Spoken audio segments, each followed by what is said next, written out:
The Oklahoma City Thunder just traded away Lou Dort to the Atlanta Hawks in a three-team deal. It's kind of a crazy deal. Essentially, the trade breakdown is, I'm reading it right now, it's Lou Dort and Ryan Nembhard to the Atlanta Hawks. Lou Dort from OKC, Ryan Nembhard from Dallas to the Atlanta Hawks. The Atlanta Hawks give Dallas Zachary Ricochet, and they give 2 second-round picks to OKC, and they give a 2027 top 55 protected second-round pick to Dallas. And then Dallas gives OKC 1 second-round pick in a 3-team deal. This just broke within less than an hour ago. Now, I'm be real, I'm probably going to end up posting this in about a day or two just because of the videos. I have another video scheduled for tomorrow, and I already posted for today. And if LeBron announces his decision, this might be postponed again. But I promise you, I'm breaking this on time. It just might be posted a little later. Please don't come at me for that. But I'm going to be diving into this trade because this is crazy. I'm kind of shocked that OKC traded Lou Dort. But OKC, the Atlanta Hawks, and Dallas Mavericks finalized this multi-layer deal. And on paper, to a casual viewer, it does look simple. OKC sheds salary for some draft picks. Atlanta gives up a former number 1 overall pick to add a veteran perimeter lock, and Dallas takes a flyer on a young wing. But if you look under the hood, if you analyze the salary cap mechanics under the second apron, the defensive tracking data, and the film, this trade is a masterclass in modern roster construction, buy low talent acquisitions, and financial maneuvering. In this video, I'm going to be breaking down every single angle of this trade for the Oklahoma City Thunder and why Sam Presti traded a championship-proven all-defensive first-team wing in Lou Dort, and how it opens up internal minutes for Alex Caruso and Cason Wallace. For the Atlanta Hawks, I'm going to break down how Quinn Snyder is building the most terrifying physical perimeter defensive wall in the Eastern Conference alongside Dyson Daniels and Nickeil Alexander-Walker.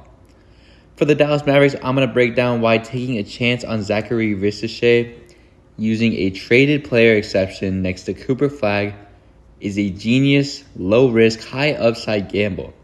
So make sure to smash that like button right now. Hit subscribe with notifications because these videos typically take hours to make. This video right here might be a shorter video because this is breaking news. This really just happened. So this might be a little short video. It won't take as much time. But still, these videos take a lot of effort. So make sure to like and subscribe for more daily NBA content. But other than that, let's get straight into it. So let's start with Oklahoma City. Now, to understand why the defending champions traded away Lou Dort, you have to throw away sentimentality. You also just got to understand the brutal reality of the collective bargaining agreement, or the CBA in the NBA. Lou Dort was the heartbeat of Oklahoma City's culture, an undrafted success story who spent 7 seasons in OKC. Dort averaged 11.6 points, 3.8 rebounds, and nearly a steal per game over his career, starting every single game during their championship run. He was their primary point of attack pit bull, and those numbers might not sound like a lot. He is arguably the best. He's definitely one of the best 3-and-D guards in the league. And is proven that year after year. So why trade him for 3 second-round picks? Well, I mean, if we're being real, it's mainly for cap tax mechanics. Following earlier moves, trading Aaron Wiggins and Isaiah Joe, OKC was staring down a massive luxury tax bill, entering the second apron territory, with maximum and near maximum extensions kicking in for Shai Gilgeous-Alexander, Chet Holmgren, and Jalen Williams. Keeping an off-ball guard on a $17.7 million contract option became a luxury they just couldn't justify, especially when they already have internal replacements ready to step up in Cason Wallace and Alex Caruso. Now, from a film perspective, OKC isn't losing their defensive identity. They are shifting roles. Alex Caruso seamlessly slides from 6th man into the starting 5 next to Shai. It might be Cason Wallace, we don't really know yet, but Cason Wallace, AJ Mitchell, and Jared McCain instantly inherit the perimeter minutes that Dort vacated. Sam Presti turned a potentially expiring contract into 3 draft assets, ducking significant apron penalties and keeping his young core intact without losing a single rotational step. It is cold, ruthless, and textbook executive management. And for any Thunder fans that aren't happy about this trade, you got to remember Sam Presti is arguably the best GM in all of basketball. So you just got to trust your GM in instances like this. Now, obviously, it does suck losing your star player, especially. I mean, he's not their star player, but it sucks losing a talent like Lu Dort, But I think it'll all work out for OKC. Now let's go on to the Atlanta Hawks. Now, the Hawks could arguably be the winner of the immediate talent acquisition. Atlanta traded away a struggling former number 1 overall pick in Zachary Ricochet, and in return they acquired Lu Dort and an impressive young backup guard in Ryan Nembhard. Now, I'll get into more about Zachary Ricochet later. I do think he is very talented. I don't think he number 1 overall pick talented, but I also don't think that I think it's hard when you compare him to the number 1 picks around him, because he's not the best number 1 pick compared to the players drafted number 1 in the years before and after him, but he's not as bad as a lot of people think. Now, do I think he should have went number 1? Probably not, but I'll get into that later. Let's break down why this is an absolute home run for the Atlanta Hawks and for their head coach, Quinn Snyder. In recent years, Atlanta struggled with perimeter point-of-attack defense. Opposing elite guards were driving into the paint with zero resistance. By bringing in Lu Dort to pair with Dyson Daniels and Nickeil Alexander-Walker, Atlanta has assembled arguably the most physical perimeter lockdown rotation in the entire league.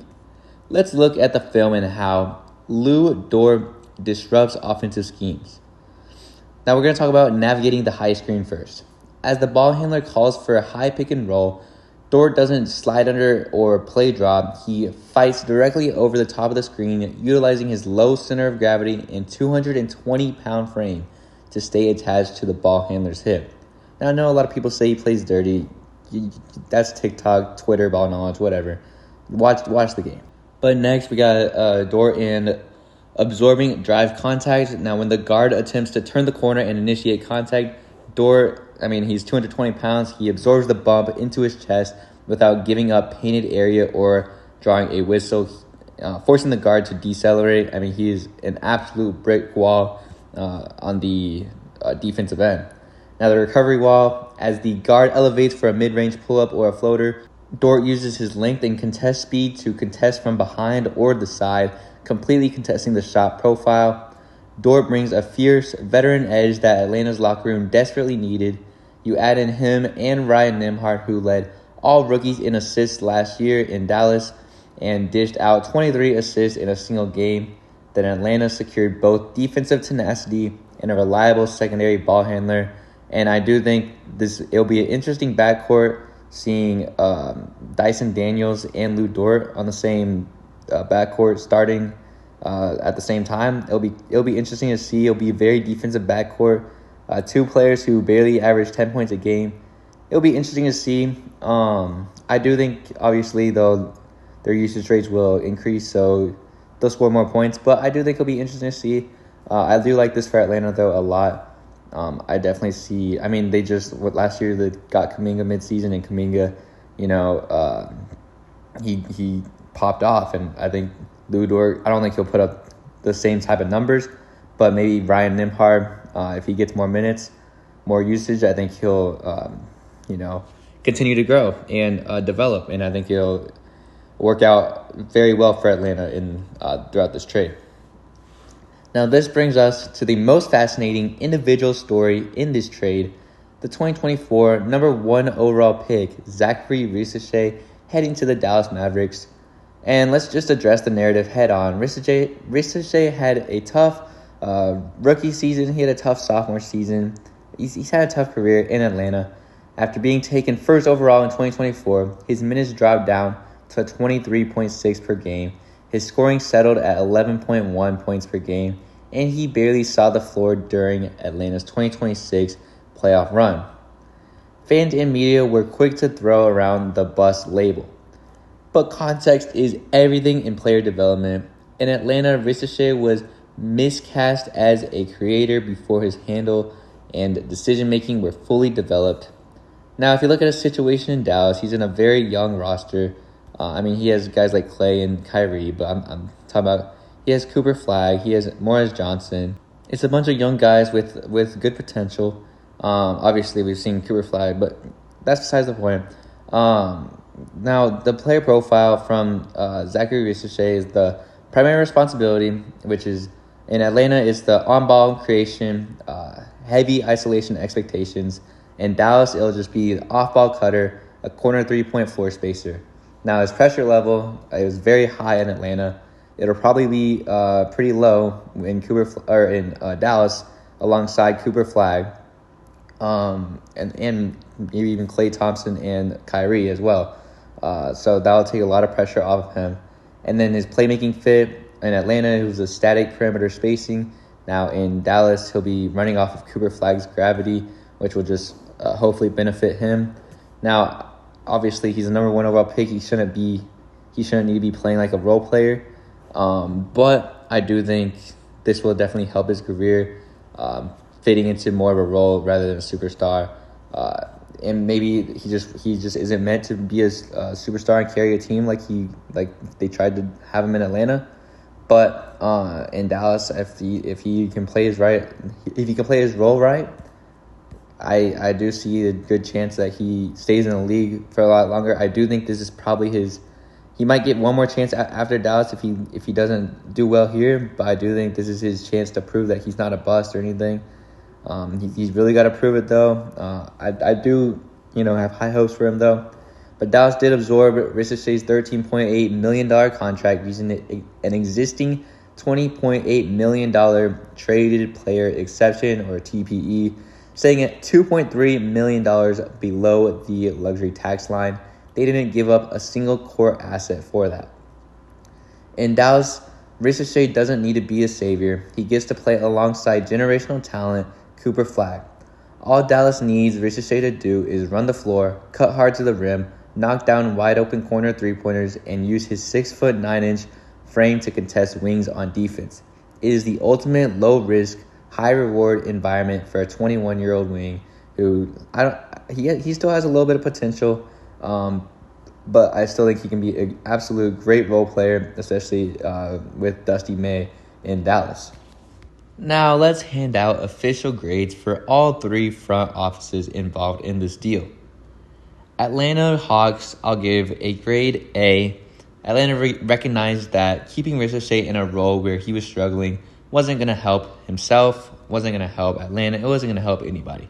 They turned an underperforming wing into one of the league's top perimeter defenders and one of the league's top perimeter 3-and-D guys in Dort, and a top-tier backup general in Ryan Nembhard, who has so much potential, and I think he has a very good chance to progress in Atlanta. They instantly raised their floor and defensive identity with this 3-team trade. Now, if we're going to talk about Dallas, I'll give Dallas probably like an A as well, maybe an A- actually. Dallas used a traded player exception to acquire a 21-year-old former number 1 overall pick for essentially a protected second-round pick. They gave up Ryan Nembhard, where they already had backcourt depth, and now they can address their wing athleticism next to Cooper Flag. It's an executive masterclass in asset management, and I'll probably end up actually giving this just a B+. As I originally said A-, I think I'll say B+, just because they didn't give up too much, obviously, but the money is the reason I'm not going to push it into the A category, the financing. Now, the OKC Thunder, like I said, you got to trust Sam Presti, but they're probably going to get the worst grade on here because it hurts to lose Dort's grit and locker room presence. But, like I said, Sam Presti continues to play 4D chess with the salary cap, and by turning an expiring contract into 3 draft picks and clearing the runway for Alex Caruso and Cason Wallace and AJ Mitchell and Jared McCain, OKC remains financially agile while remaining elite contenders. And not every trade needs to be, a super big hit or a blockbuster trade, but some small trades like this can still benefit them. And I'm going to give OKC a B plus as well, just because they lost a very valuable player, but they improved their salary significantly, and they got good draft capital. I know their second round picks got good draft capital, and it'll give a lot of their backups more time to try to improve and get more minutes come next season. This 3-team trade is proof that modern NBA team building isn't just about collecting stars. It's about fit, financial sustainability, and putting players in positions where their specific skill sets can shine. Atlanta got tougher, Dallas got younger and more athletic, and Oklahoma City stayed cap flexible. I want to hear from you guys though in the comment section below. Who do you think won this trade? Who do you think lost this trade? Is Lou Dort the missing piece for Atlanta's defense? Can Zachary Ricochet resurrect his career in Dallas next to Cooper Flagg? Does this trade hurt OKC's chance at making a finals run next season? Make sure to leave a like on this video and make sure you are subscribed with notifications turned on so you never miss a daily NBA upload on my channel, because I upload daily NBA content and these videos take hours and hours to produce. So a like and subscribe would mean a lot. I do appreciate every single one of you guys for watching these videos and watching the channel. But other than that, that's going to do it for this video.